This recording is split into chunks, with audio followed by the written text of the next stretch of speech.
경찰의 독립성 침해 주장과 관련해서 말씀을 드리겠습니다.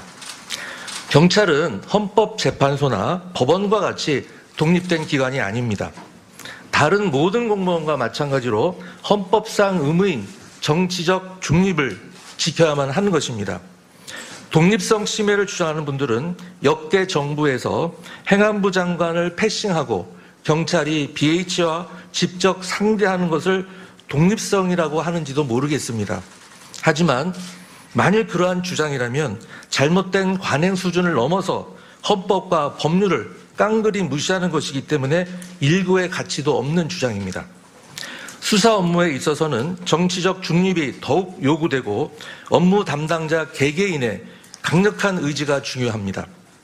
오히려 대통령실의 직접적 관여와 정치적 영향력이 경찰의 중립에 가장 큰 위험 요소라고 할 수 있습니다. 역대 정부와 같이 대통령실이 행안부를 패싱하고 경찰과 직접 소통할 경우에 경찰의 정치적 중립이 무너질 것임은 너무나도 잘 아실 것입니다. 그것은 해경 피살 공무원 사건에서 절실하게 느끼셨을 것입니다. 특히 개별적 구체적 사건에 대한 수사에는 어느 누구도 외부에서 간섭하거나 영향력을 미쳐서는 안 된다는 것이 이론의 여지가 없는 것이고 요즘 같은 세상에서 결코 가능하지도 엄두를 낼 수도 없는 것입니다. 근데 그것을 조직 논리하고 연결시키는 것은 대단히 맞지 않다고 생각을 합니다. 특히 수사사건 대부분은 민생에 관련된 사건일 뿐만 아니라 전체 수사사건이 경찰 사무에서 차지하는 비중은 불과 20%도 채 되지 않습니다. 그런데 경찰 행안부 안에 경찰 관련 조직이 있으면 경찰 수사 업무의 독립성이 상실되고 그런 조직이 없으면 독립성이 살아난다는 취지의 논리는 저로서는 도저히 받아들이기 어렵습니다. 경찰의 수건처럼 경찰청을 장관급으로 승격시킨다면 그때에도 경찰의 정치적 중립성과 독립성이 침해된다고 주장할 것인지 의문이 들기도 합니다.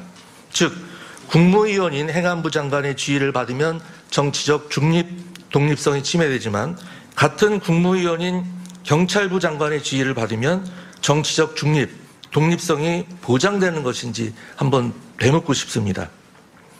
마지막으로 30년 전 회기 주장과 관련된 내용입니다.